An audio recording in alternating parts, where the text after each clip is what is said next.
So good afternoon and welcome back to KW Property Management and Consulting's Community Association's Best Practices Monthly Webinar. I'm your host, Tim O'Keefe, an Executive Director and Partner with KW Property Management and Consulting.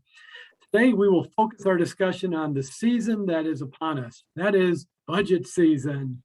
Many associations have already created a final draft budget, while others are just getting their process started. But before we jump into the heart of this discussion, I want to provide my monthly COVID recap. So we have good news in the past couple of weeks with the number of COVID cases declining. Yesterday, I read that the FDA plans to allow a mix and match approach to the COVID booster shots, meaning you can get a different vaccine for the booster dose than you did from the original dose. It's believed that the mixing and matching of vaccines could provide even greater levels of protection. To date, there have been more than 45 million reported cases in the US. That's a 2.7 million increase from last month, with 728,000 deaths, up from 679,000 a month ago. Florida has reported 3.6 million cases and more than 58,000 deaths. Florida leads the nation in total vaccinations, with almost 93% of its population 10 and older receiving at least one shot, which is fantastic. To date, we have almost 13 million Floridians that are fully vaccinated and almost 28 million doses given. That makes 59% of Florida residents being fully vaccinated, compared to nationally 57.5% of Americans are fully vaccinated. So keep trying, get out there and get your shots if you haven't. Let's spend our time today discussing your budget process. We have two very knowledgeable and experienced accountants joining us. Between these two ladies, they probably work on or review almost 500 budgets a year. I'm guessing there's not a question you can ask that won't get answered. We will talk about how market conditions, labor shortages, and the building collapse in Surfside rather, may affect your 2022 budget. Let's get started by introducing our panelists today. First, we have Nicole Johnson-Pendergrass. Nicole is the Director of Operations for Hafer Certified Public Accountants.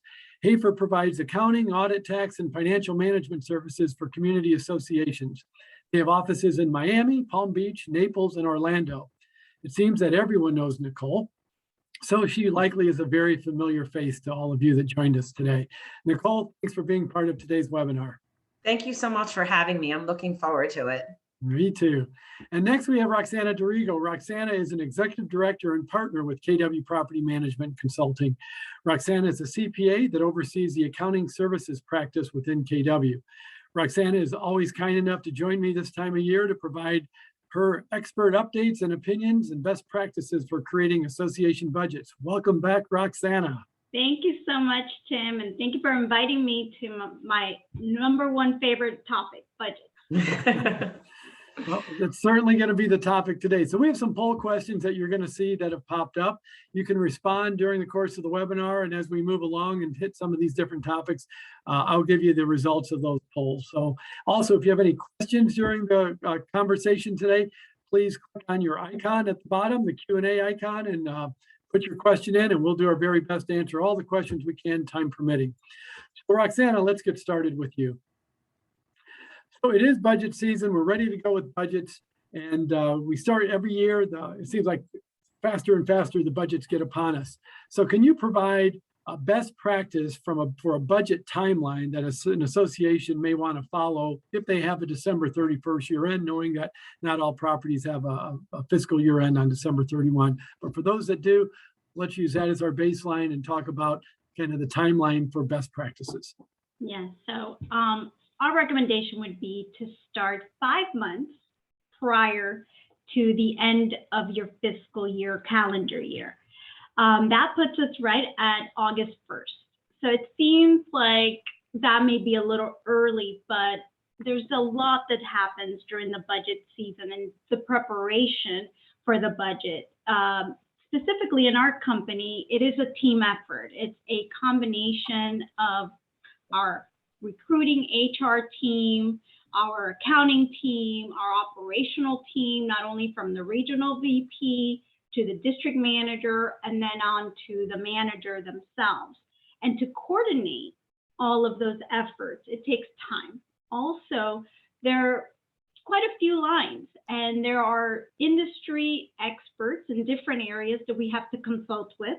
One being your insurance agent, another being reserve study specialist, others being utility companies. We have to understand what's going to happen with them and their plan for increases into the next year. So the coordination and the information, the flow of information takes time.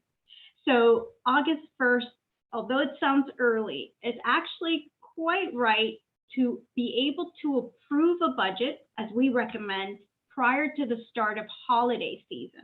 So prior to thinking about Thanksgiving and all of those things, and board members being out of town and not being able to coordinate those budget meetings, we recommend to start August 1st with the budget, and then move into budget workshops September to October timeframe, and finally approving a budget right on November 1st. That way it's far away from any holiday plans that owners may have or the board specifically may have. And that's a very good point. One of the reasons why you want to get that done early is because you need to get coupons printed and out the door for those properties that use coupons. So, you know, it's best to be in a position by around December 1st to be able to approve the budget, get the coupons printed and in the hands of all the owners, so that if there is a change in the maintenance fee on a monthly basis, everyone knows what it is, because we all know that the January and February payments that come in don't always include the increases or decreases that might happen. And then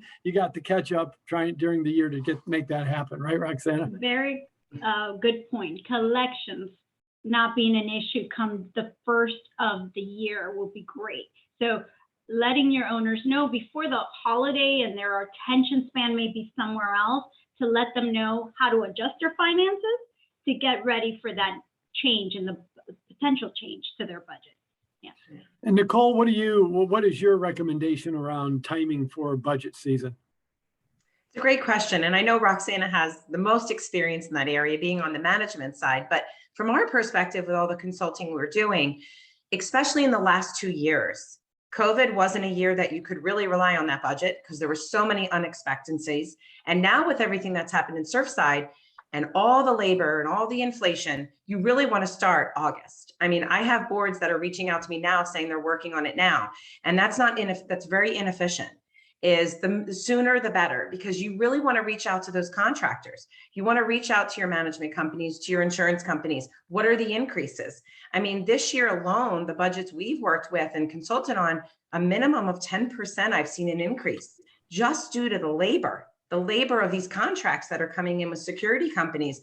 You know, what they're hiring people at, it's all passing down to the association. So the sooner the better, and also pre-warning the owners, getting them ready for that increase. If you're doing it at the end of October, November 1st, people have 2 months to be prepared for that increase and saying, we're ready for it. Yeah. So we're going to talk about increases. We're going to talk about how labor shortage has affected all of us. We'll get into reserves. We'll also talk about insurance and utilities, which is all something that was kind of brought up, Roxana, and what you talked about so far. So Roxana, there's a new law, as I understand it, that's going to go into effect some point this year regarding ensuring that boards get their budgets approved. And it could come with some kind of provision or penalty. Can you talk about the consequences in this new law that's going to roll out in July? Yeah, so actually it rolled out July 1st, 2021, and it reinforced the fact that an association, particularly a condominium, needs to mail out to their owners 14 days prior to a budget approval, the budget being proposed for approval.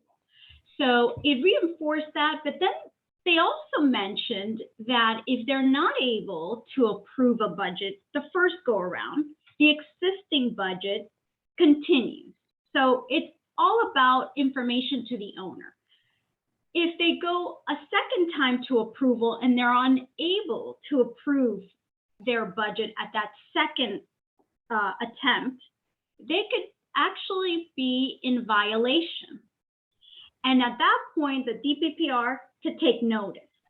So what that literature, what came out July 1st, it kind of made my job a little bit easier to talk about starting budgets early, because we want to approve the first go around. We want to prepare the board, inform them, just like you said, Nicole, there's a lot of market issues, things that are happening in our market, particularly Florida, as it comes to insurance. And we need to prepare them. We need to inform them. We need to also grab those industry experts, the insurance agents that are in our industry, to come and speak to the board. So now we're adding additional meetings to every budget conversation that we have this year particularly. And so that's important. Okay, and Nicole, oftentimes you get to the end of the year and we see associations that have budget surpluses, some have deficits. So what options do properties have in handling the surplus and deficits? Sure. So the first thing is make sure that you truly have a significant surplus. And why I bring that up, many boards that will come to us and say, well, we have in our fund balance, which is your equity, it's all of your surpluses that have built up. They don't have enough in there, but they want to use it to offset the budget. And the problem with doing that is what you're doing is you're not doing a realistic budget, because what's happening is you're really running yourself into a deficit. You should have enough equity, 2 to 3 months worth of equity. And that actually number's increasing this year. We've actually brought it up to almost 4 to 5 months due to the fact of what's COVID, what's happened, especially if they're not funding reserves. So the first thing I say is every association's not the same. First, you need to look at your financial position. Do you have enough in fund balance? Are you funding reserves? If you're doing all of that and you have excess, you have more than the 2 to 3 months, then yes, you can take that surplus and apply it to the next year budget. I'd be very careful in doing that, however. I always recommend leave it in the fund balance, because the unit owners are getting a benefit of that. If something comes up and a project needs to be done, they can pull from the fund balance without having to special assess. You start refunding it through the budget, you're going to end up having to special assess down the road, increase the dues down the road more than you would if you just left it in surplus. So unless you have an abundant amount of surplus, I recommend not using it to offset the budget. Leave it in the fund balance for future projects. Yeah. Roxanne, do you see that? I 100% agree. First is calculation to understand what truly do you have in excess. And you said a few key things, 2 to 3 months of surplus. I could fight for that on every association all day long, because we are in a hurricane-prone state. There are unforeseen expenses that can occur at any association, and to maintain that in the surplus, 2 to 3 months of operating expenses is not unreasonable. When you get into that excess, now you have a little too much, you're keeping too much, then there's a reason to give it back to the owners.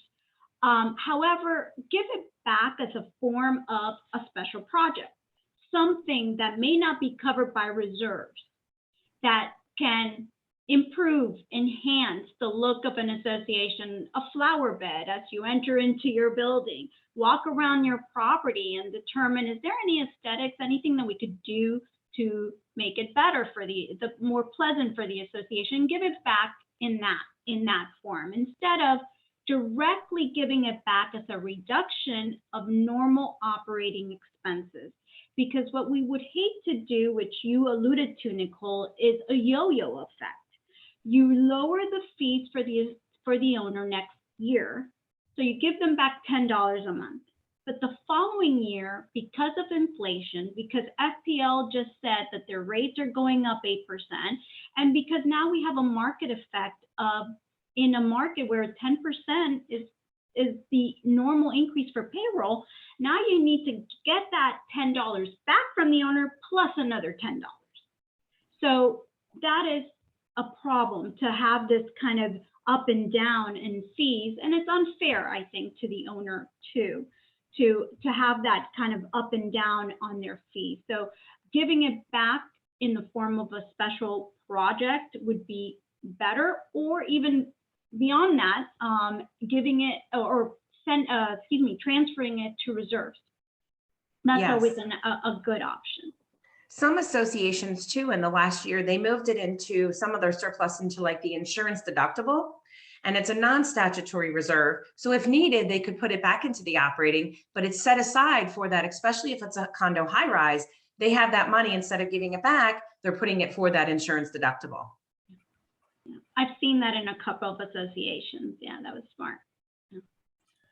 So those are really good points that you're making. And Roxana, when you talked about, last year with COVID, and there was concern last year going into COVID that people weren't going to be able to make their payments. And so we, as a company, went to all of our clients and we defined our clients as either financially healthy, just barely, keeping their head above water, or underwater. And so what was the fund balance that we were looking for to be able to, like, from a best practice, how would a treasurer or a board president look at their financials and say, am I financially healthy, or should I be thinking about getting a line of credit to help fund in the event that something goes wrong here? Look at your 2 months average operating expenses. Just in simple terms, look at your budget, total expenses divided by 12 times 2. Very simply, right? Because that is the simplest way of looking at what is the normal operating level that your association, a particular association, should be working at. That is not only your audit fees, your contracts, the utilities, and the wear and tear of your building that is reflected in repair and maintenance, insurance as well. So that average, if you have or work towards getting that into your surplus, that is the rule of thumb and the recommendation that we always make to our clients. And Nicole, do you agree with that? Is that the kind of recommendation that you make as well to your clients? Yes, 100%. That's exactly what we give as a referral. That's what they should be doing. I'm challenged by our boards on that. Many. And recently, I love a good challenge. Recently, I was challenged very particularly to a particular association where there is surplus. There's a little bit extra beyond that 2 months. And we particularly outlined that and gave it back as a form of a special project. What unfortunately and fortunately, the matters that we're talking about, why there's increases like insurance, payroll, but also reserves, due to the tragedy that occurred just recently here in our Southeast Florida in Surfside, there's a lot of regulation coming through that may affect the reserves. Most likely. And so the conversation shifted to, well, even if we have this excess, wouldn't it be great to put it in reserves? That's never a bad option. It's always a great option to put that excess or even put a month into reserves, because there are regulations coming very soon from what I see. Yes, and we're involved in that too. And it's coming, so they should be keep holding the surplus because they might be needing that to fund the reserves in the future. So Patricia is listening today, and one of her questions is, Nicole, directed to you. Where should a prior year surplus be recorded?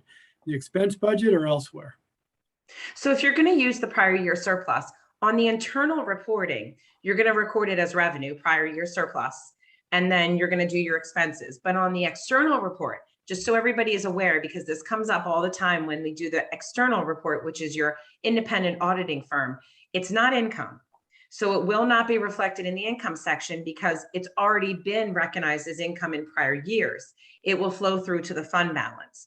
So when you see the external report, you might end up with a deficit. If you're showing a prior year surplus in the budget, you may end up the year end with a deficit because it's not income. But on your budget, you would show it as revenue as prior year surplus. Okay, hopefully that answered Patricia's question. So we,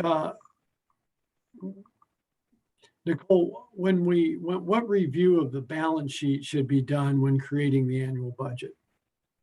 Because we always just talk really about income statements, but balance sheets are also important. There's things that go on the balance sheet that a lot of people just kind of ignore the balance sheet. So what review of the balance sheet should be done as part of the budget process? Absolutely. So the first thing is your cash position. Where are you cash wise? Cash is king. Where are you? Do you have hardly any cash at the end of the year and you're always looking to use the next year's prepaid maintenance to use it for the prior year? That's a problem. You're not budgeting enough. Your accounts receivable. Do you have a lot of people not paying? Are you putting enough bad debt allowance into your budget? Who is paying? Who's not? What level are you using? Are you turning it over to the attorneys? Liability section. You know, do you have all these payables that are due, but you don't have the cash to pay them and you're waiting till next year to pay them? Loans. Do you have debt on the books? Are you putting it into your budget to pay it back, or do you have a special assessment to pay that back? And if you did the special assessment, is that special assessment done correctly? A lot of my self-managed properties do these projects and do a special assessment. And internally, they do this calculation, and it's never done correctly. They're short at the end of the loan because they didn't do compounding interest. They never took into effect people that prepaid. They never got the loan reamortized. So these are the things that need to be built into the budget. And then looking at your equity section on the balance sheet. Do you have enough in your equity? Should you be raising the dues to be more of a financially sound community?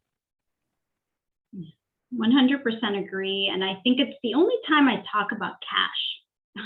I live in an accrual world, but budget season, really you have to think about what is your cash position, like you said, but also what literally are going to be the cash outlays, outflow in the next year. So if there is some kind of settlement, something very particular to your association, you owe a third party, will those funds be ready in the current year or in the next year? When are you actually paying it? Because when the cash goes out, you need that money to be there. So that is another area to look at, as you said, in the liability section. Who do you owe?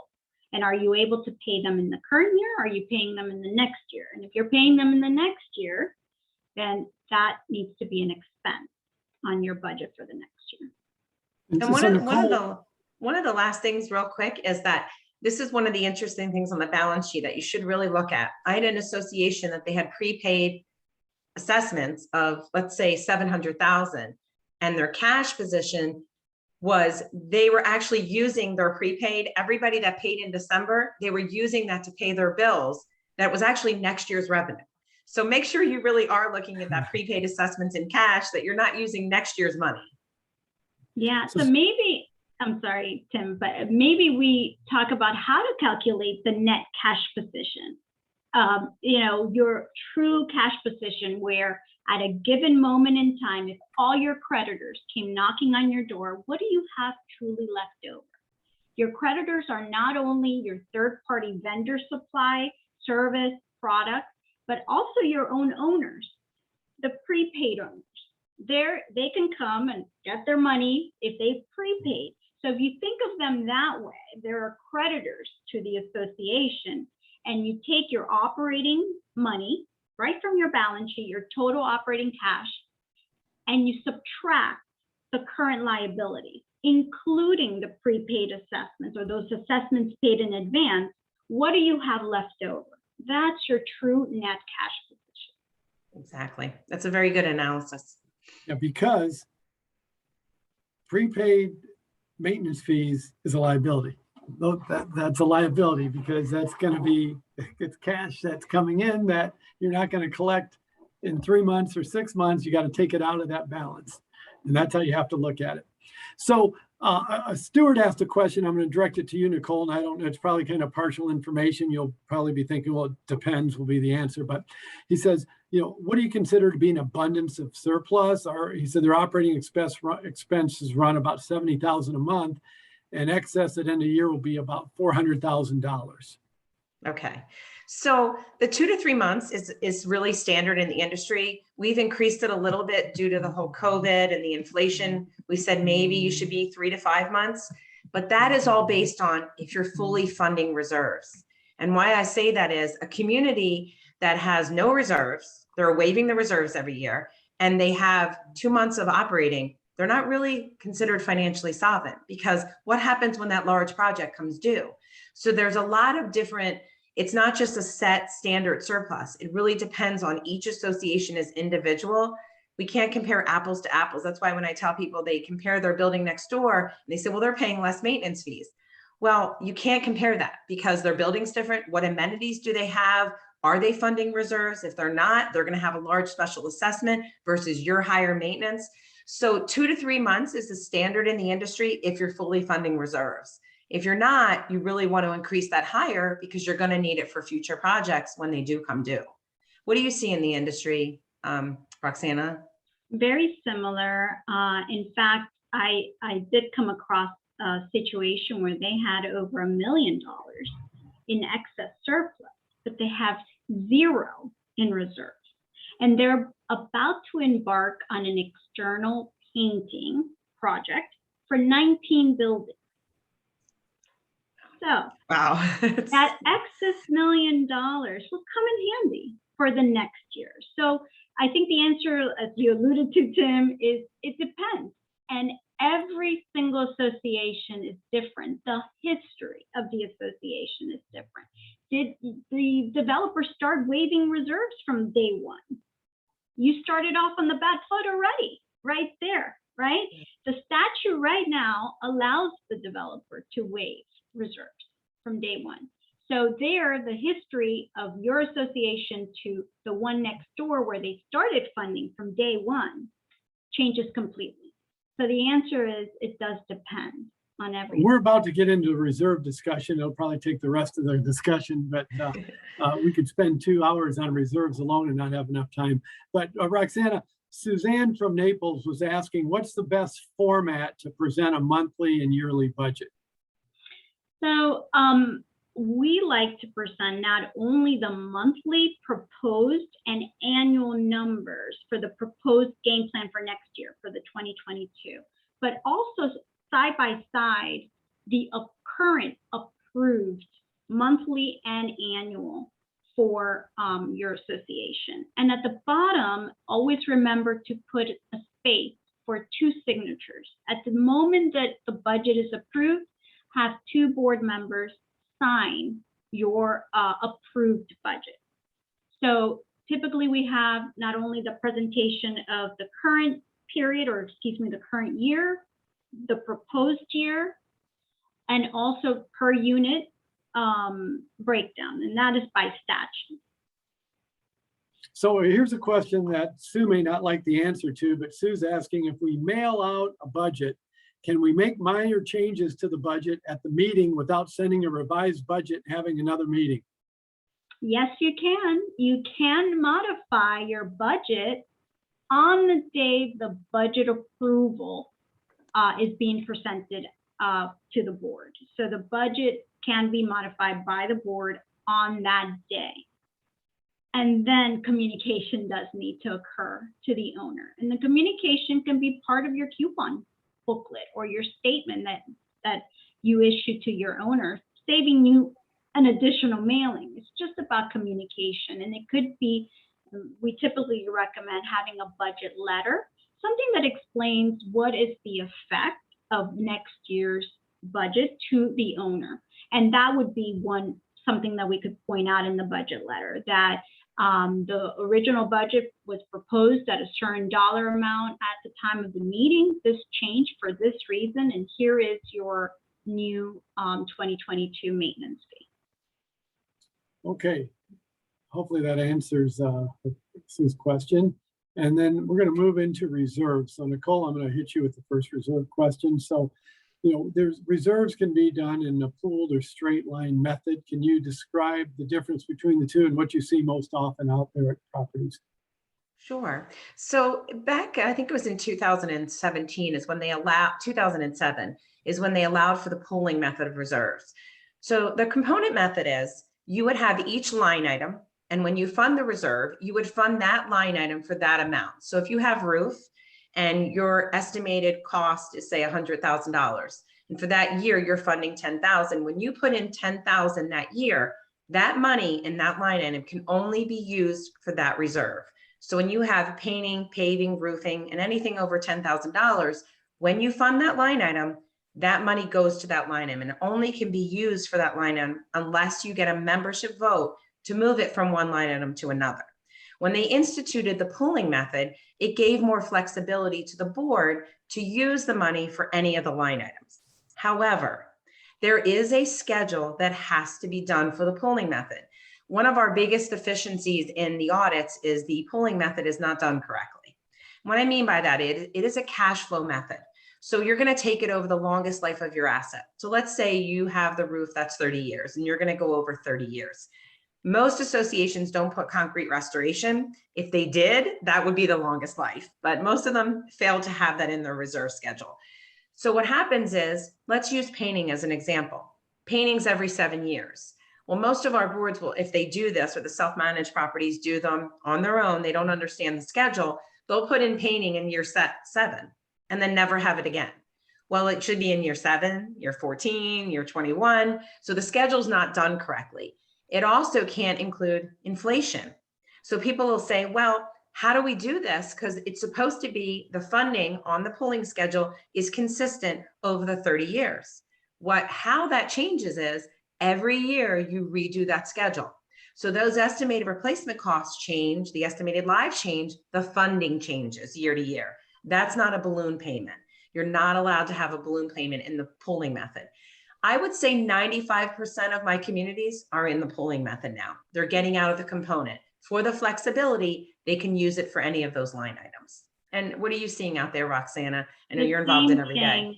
In the same thing, between 2018 to 2020, there was a huge change in the methods that the boards were using, from straight line to pooling. And I would even venture to say 98% are on pooling now, because there was a big change in the 3 years.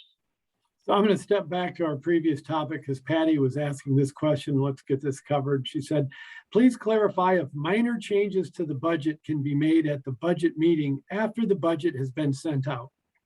Yes, at the budget meeting, they can still make changes at that moment in time without renoticing another meeting. I think that might be. But then do they have to send out the new budget and the changes in the new budget, because that will be reflected in the coupons that go out based on the total amount. So a new budget would have to be sent out, but you don't have to renotice and have another budget meeting. Correct. Okay, so hopefully that answers Patty's question. So when we talk about reserves, Roxanne, I'll ask you this question. When do owners need to vote? Because Joan's asking this question. Last year, members voted to only fund reserves at a half. This year, we have to fund 100%. So do we need to vote again? So when do you vote on reserves? How does the vote work with funding reserves in an association? And is a condo different from an HOA? In both instances, it's actually up to the board to give the right to the owners to vote for partially or waiving reserves. I think there's a misconception that it's a vote that has to always be given to the owner, and that's not true. It's up to the board to give the owners that right. So if the board decides to fully fund reserves and it goes up to the vote of all of the board members and the majority say fully fund, that's what happens. If the board decides prior to mailing out the budget that they would like to give the owners a chance to waive reserves or partially fund reserves, then that happens prior to the mail out, because along with the mail out, the vote has to be provided to the owners so that at the time of the budget approval meeting, they can determine whether or not waiving or partially funding reserves will occur. So I don't know, Nicole, if you've seen that, where I'm at least once or twice during the budget season, I'm asked, but what about the owners? And I actually know that the board, it's up to the board to give that right to the owners. Right. I think there's a big miscommunication that boards don't understand. They never have to go out for a vote if they fully fund those reserves. And I wish more boards understood that, because they would say, well, let's just fully fund it. Now, if you're in an association that has waived the reserves for 30 years and now you're a new board and say, we're going to fully fund it, those maintenance fees will go up so drastically that most likely they're not going to want to do that. But it is the option of the board. And the only option you have to give to the owners is if you partially or you waive the reserves. So boards really have the power to fully fund those reserves.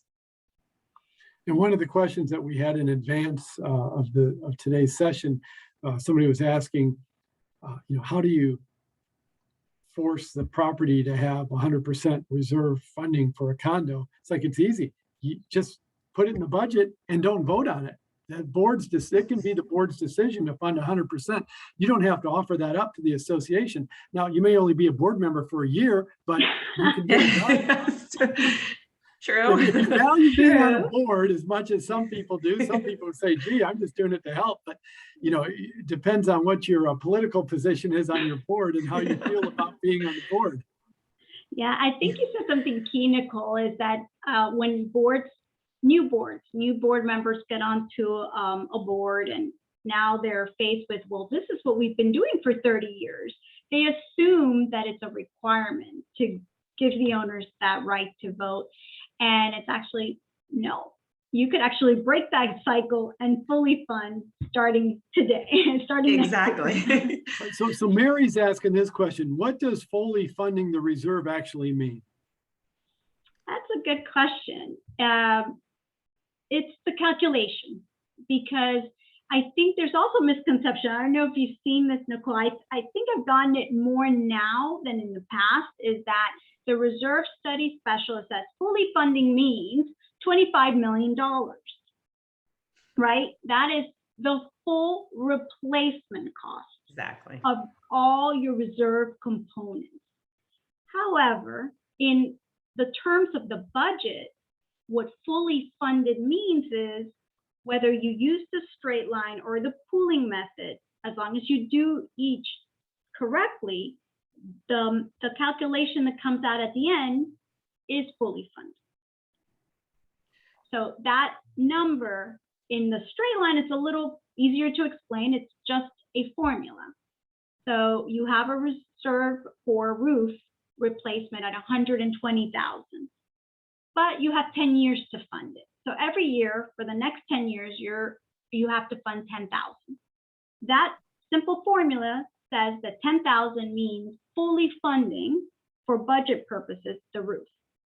In the pooling method, it's a little more involved, because there is a cash flow, like Nicole mentioned, that carries it out potentially up to 40 years, up to the longest remaining life of any one component. And whatever that calculation comes out to be is considered fully funding for the budget purposes. But also to answer that question, Mary, you have to have a baseline for what fully funded means. So you should have a reserve study done. The reserve study should be updated every 2 to 3 years. And the reserve specialist will come in and look at all your assets, and they will determine when they went into service, the useful life, and the cost for replacement, and then do a calculation to decide how much useful life is there. Let's say something is worth $300,000 and it's still got $200,000 of useful life, and it's over the next 10 years. So there's $20,000 of value every year in that item.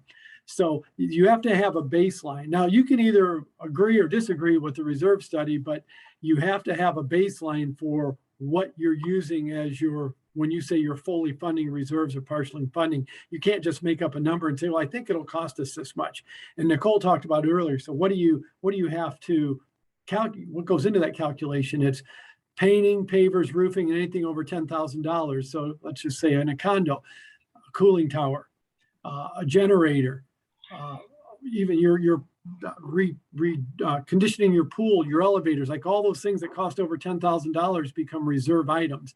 And you need to figure out how much useful life is there, and then how many years you have to replace them, and what the cost is going to be. And that is part of the calculation for fully funding reserves. So it's best to have, from a best practice, I would say, if you don't have an updated reserve study, you should absolutely go out and get that. And you can reach out to us if you want. We can give you names of companies that do that for you. And I think some of the board's misperception is when they hear fully funding, they think, like what Roxana said, fully funded, that they have the entire estimated replacement cost in the reserves. That's not the purpose of it.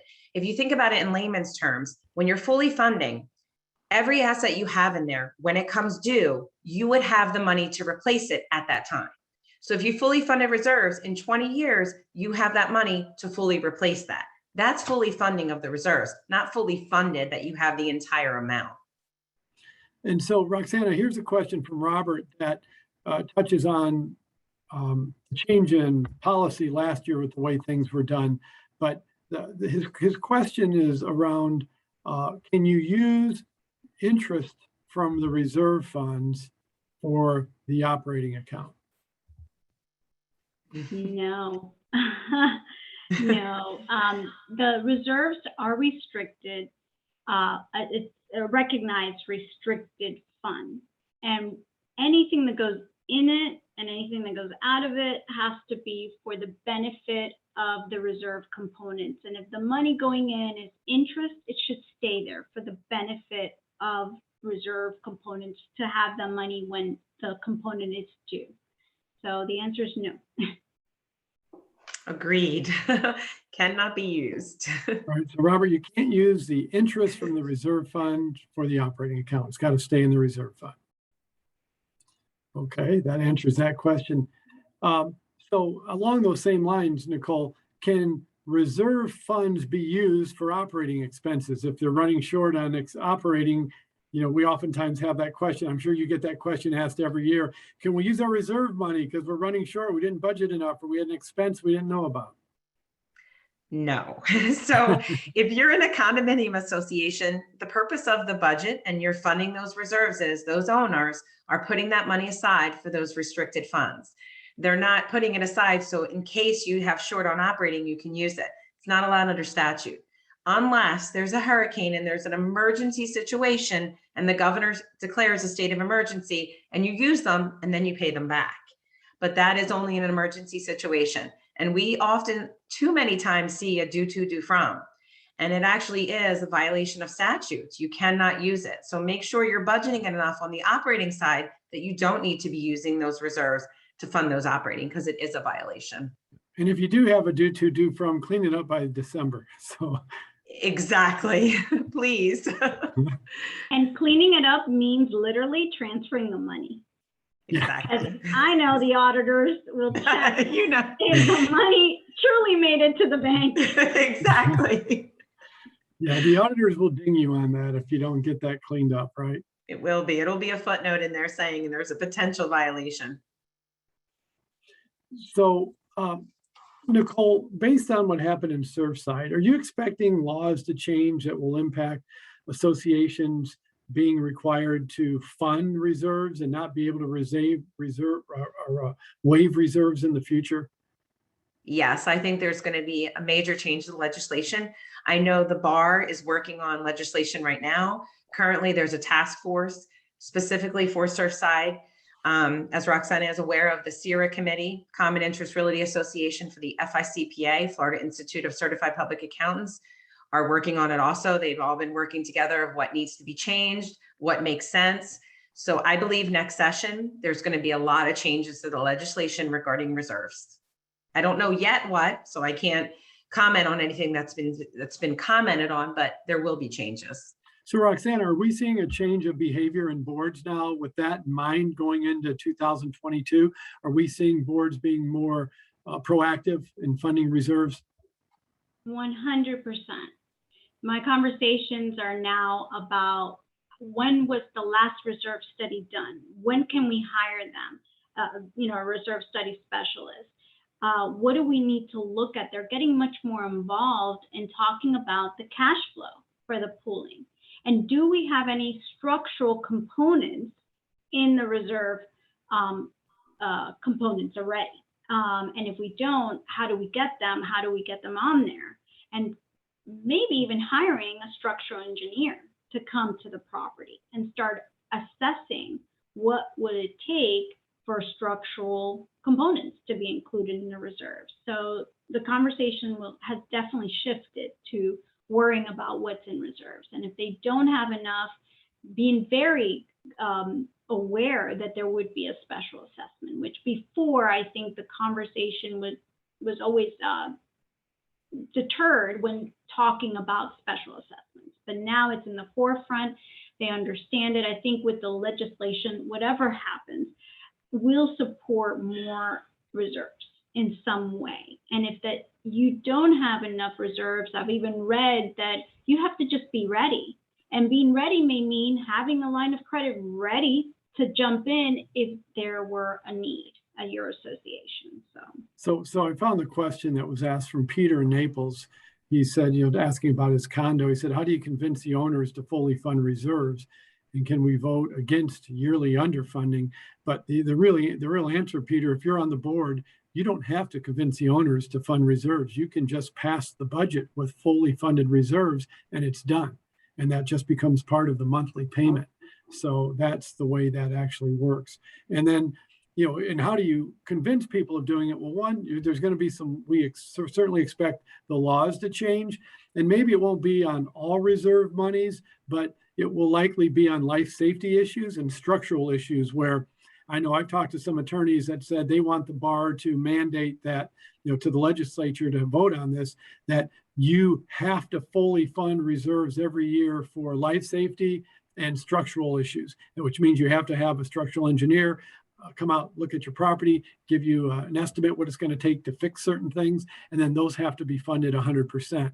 But next year at this time when we're talking, we will have much greater direction on what the law actually means and how it affects everyone. But I think everyone needs to, instead of special assessing, I've seen properties that have special assessments every 18 months, and they just don't put money into reserves. So you collect the money, but to fully fund, what I think it does, the people who are living in the property at the time the funds are required have to contribute too. So you can't just push it down the road for 10 years and then whoever happens to be living there are the people that have to fund it. So as long as you live in a community and you've got a roof that keeps you dry and roads that you're allowed to drive on, you should put $1 in that bucket every day when you leave the property. That's your contribution to maintaining those roads, even though they may not be touched in 10 more years. But that's my personal belief, so that the people that, a lot of times we see boards that just push it down the road 20, 25 years. And then the people, and that's what happened in Surfside, they ended up with a nearly $16 million special assessment that nobody could afford. So they kept pushing it. And then they had the tragedy. So you don't want to do that. And cities are becoming municipalities are becoming much more aware of all this. That's why the laws are going to change. It's not going to be a Miami and Broward thing anymore. It's going to be throughout the state of Florida. I agree. I always try to tell my boards, like the lady that's on the fixed income today, that dollar, if you assess her, if you put it into the budget every year, that dollar, she can afford it. In 5 years from now, if you put her at $30, it's going to hurt her. So if you do it every year as a process and fund those reserves, it's going to be less likely that someone can't afford that because it's over a longer period of time. You're helping that, and they're paying for their time that they live there. And when they go to sell their unit, their values are going to be better because they're going to say, well, I'm not going to be assessed for the time you lived here. You've paid your portion of it. So if people looked at it like that as long-term, I think it would be better selling those reserves at how important they are. And it's not for me to tell anybody how to spend their money, but look, I'm just a realist. So I see people get new cars, new cell phones, go on trips to Europe for a month, pay for their kids' education, their grandkids' education. And then you go to them and say, your maintenance fee is going to go up $12 a month and they can't afford it. Like, I don't understand that. So, when you move into an association, you are giving up certain rights. And part of that is your financial right to dictate how you spend your money, because the board gets to dictate what is required to keep the property running effectively. So if you want to be part of that community, you have to contribute. And you can argue, but at the end of the day, you still have to contribute. And it's just the reality of living in a community. There's rules and laws you have to follow, and part of it is the financial side of it. Agreed. So Patricia's asking this question: can capital fund money be moved to operational budgets? Well, capital funds typically define are capital board fund designated. Let's define capital fund and then talk about how that could happen. So a capital fund typically is a board designated fund. It is created most likely from capital contributions that were paid to the association when you purchased the unit. typically 2 months potentially. Other associations may have built in this capital fund for capital improvements. So I've seen that also occur, but they're not restricted funds. They are board designated funds. So can they move to operational budget? And Nicole, I've seen this both ways is yes, they can. The better choice always is moving it to reserves, because the intent of the fund typically is for capital improvements. Very close in definition to a reserve fund. I agree with you. Some of them leave it in the operating. I always advise when they ask us to move it into the reserve, because that is the purpose. It's your operating should stand alone. You shouldn't have to be using these capital contributions to subsidize the operating budget, because you don't know how many sales, maybe next year you'll have no sales. So you should always let the operating budget stand alone. And then those items can go into the reserves and then they fund for capital projects. And I believe that's why they called it a capital contribution for capital items like reserves. Well, especially if you're running with a 2-month surplus, you shouldn't have to do that. Exactly. So I know I don't know how the time goes by so quickly. We've got about 10 minutes left. So I'm going to try to hit some of these other topics to get through most of the things that we've talked about that I'd hope to reach out to you guys on today. So Roxana, what's the best practice for reviewing vendor contracts as part of the budget process? Why is that so important? Very important. 2 reasons. Negotiate. You have a chance to negotiate. Yes, you do. And 2, not every contract starts January. So for your budget purposes, the anniversary date typically in a contract is the date when if it was negotiated to increase.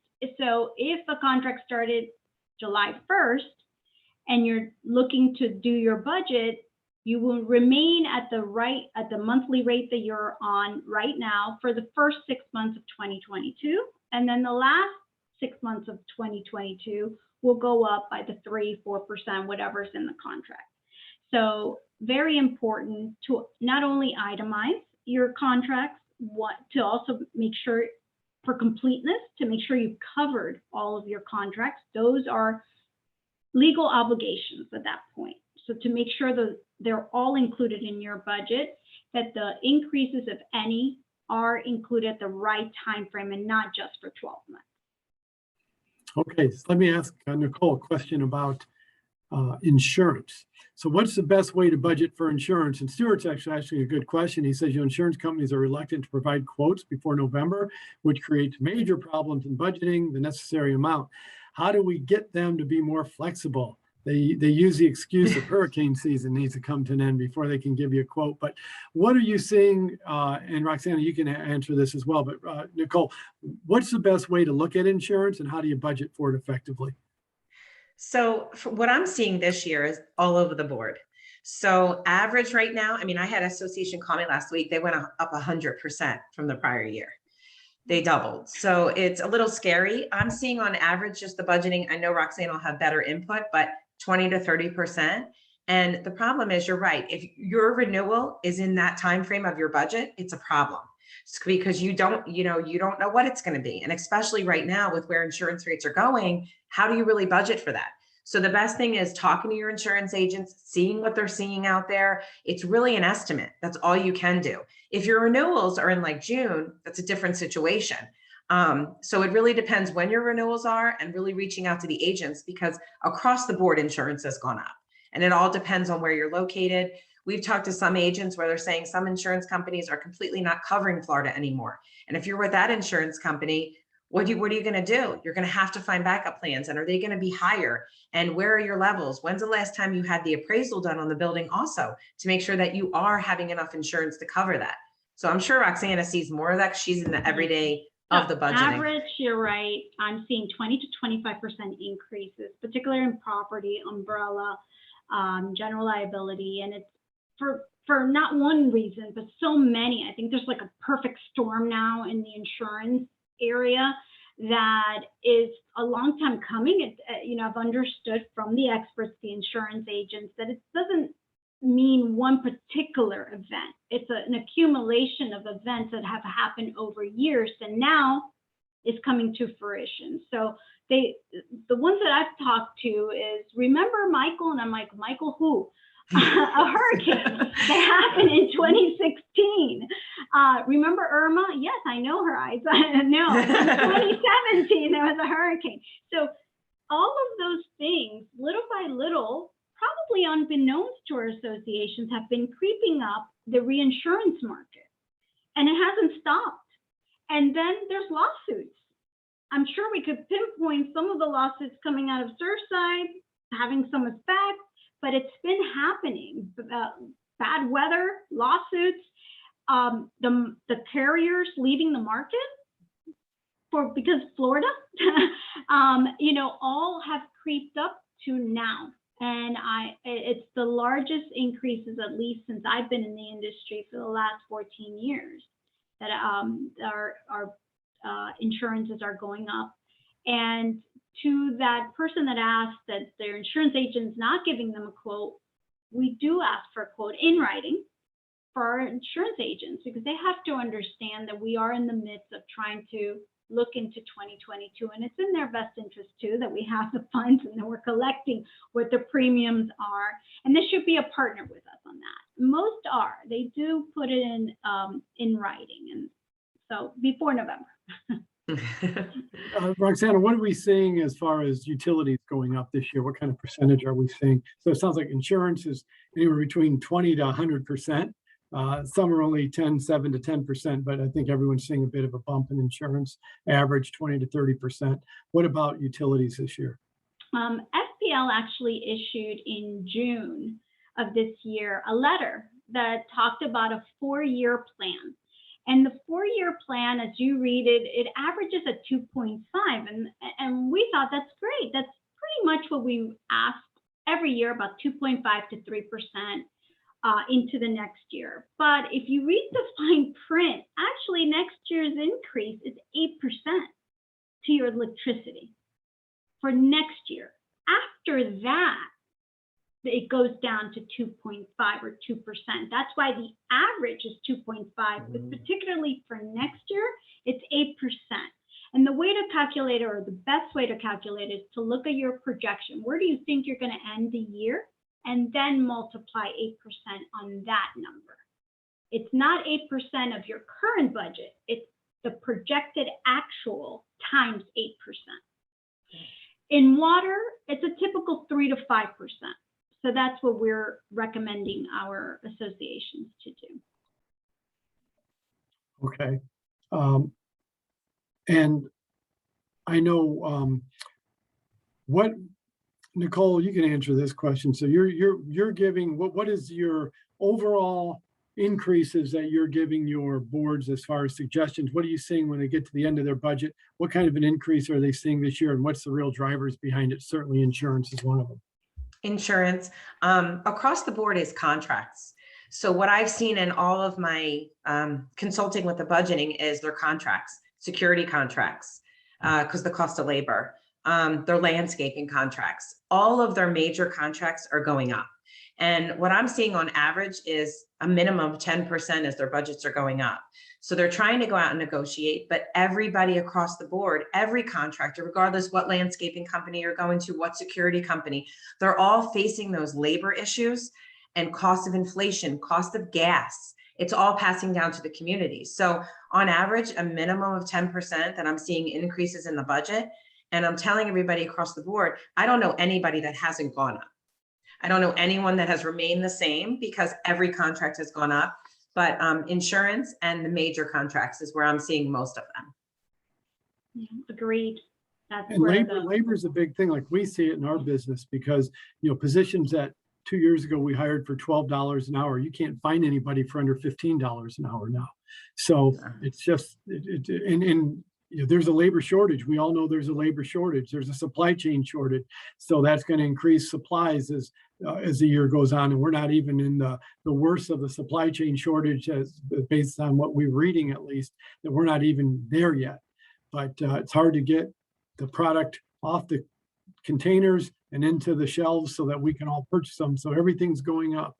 And it's all part of the inflation cycle that we're in right now. And a lot of it's still due to COVID. The COVID impact is what we're starting to feel.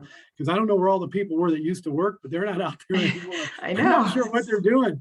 I don't know if they moved to some island that I don't know about that I'd like to go to, but they're not working anymore.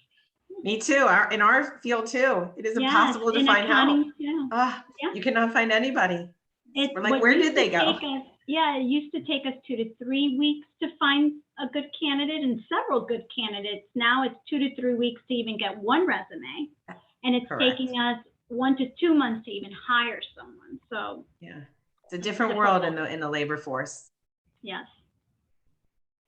So just a couple on the poll results. 84% of associations have at least begun their budgeting processes.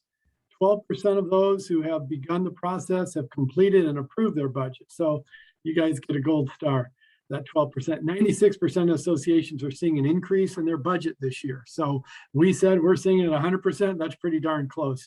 70% are increasing reserve funding this year, which is consistent with what we talked about. So that's very good. And 90% are seeing an increase in the cost of insurance policies. So they're very consistent. I just finally got to these results, very consistent with what we're starting to see. That's a good, that's at least this conversation, they should really be hitting home with a lot of people, because if nothing else, it just confirms that you're not crazy. It's what the market is we're all reacting to the market right now, and that's what's going on. Nicole, I know when you were talking, you talk about the 115% rule. What does that mean? What's it apply to? Sure. So a lot of people think that they can't raise their budget more than 15% or 150% of the prior year. That's incorrect. So what they say in the statute is the operating side only, that does not include the reserves. If you're going to raise it more than 115% of the prior year, which is 15%, you have to allow for an alternative budget. So that means a unit owner can come up with an alternative budget, present it, and get that passed if they get a vote of the membership.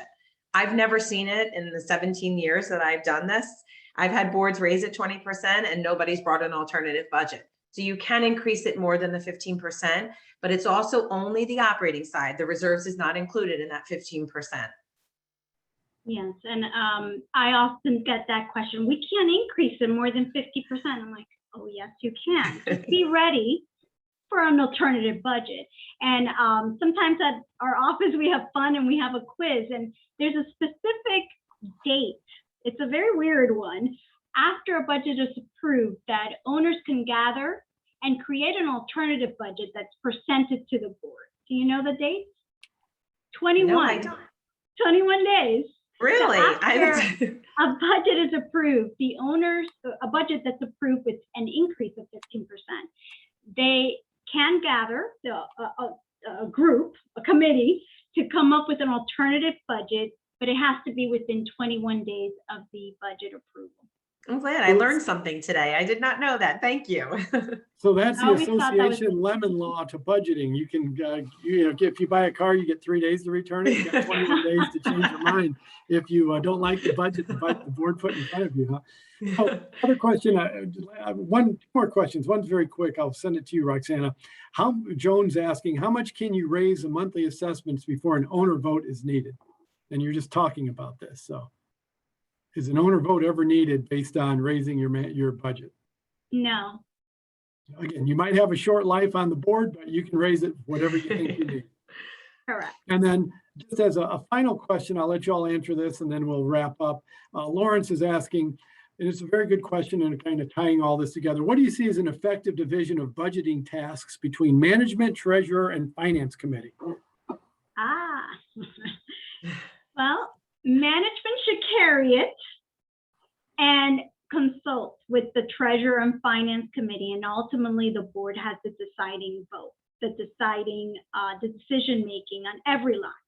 As a management company, we put together the historical information. We do our best to contact the utilities, the insurance. We're doing the legwork, reading your contracts, making sure we have a completeness on all contracts when they are up for renewal, etc. And then we present what is a good draft to the board to start making business decisions for the association. So I would say the management carries 60% of the weight, and then the treasurer and finance committee will have the rest, 40% of the budget. Yeah, Nicole? I would agree. And too many boards will come back to us when we're doing our year end and they'll say, well, the management company did this. No, the management company is not the author. The board is the ultimate decision maker in the end. The management company gives great advice, but the ultimate decision maker and signer author is the board in the end, not even the finance committee.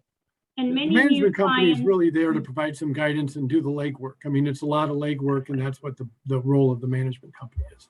yeah, we've had some new clients where they've been doing all of the legwork, and that's interesting to me because really the management company, as the agent for the association, we're the facilitators of that whole process, and we are the ones that should be doing the research and getting the industry experts to give us advice to what is happening in the market, particularly now with insurance and reserves, calling in the engineers. And then presenting it to the board. Here's a good draft of what is going to happen into the next year. Okay, final question for both of you. You can answer it. I'm going to come to you first, Roxana, and put you on the spot. Give Nicole 15 seconds to think about this. So if you could only give one piece of advice, you get to give one piece of advice for a best practice for budgeting for 2022. What is it? Reserve, reserve, reserve. It's coming, guys. If you've been avoiding it for years, it is going to catch up. Regulation is coming, and let's get prepared for it. Okay, so Nicole, you don't get reserve. What's your one thing? You don't get to say reserves. Contingency and operating. Have a backup plan in the contingency for operating. Okay, great. Thank you so much. Once again, I don't know where the hour went, but it's gone. So thank you both so much. We had a fantastic session today talking about budgets, and having two experts like you made my job very easy. So I want to sincerely thank all of you that joined us today for our webinar, and special thanks to our panelists, Nicole Johnson-Pendergrass, Director of Operations of Hafer CPAs, and Roxana Dorigo, Executive Director with KW Property Management Consulting. Thank you both. You were fantastic. You couldn't have been better.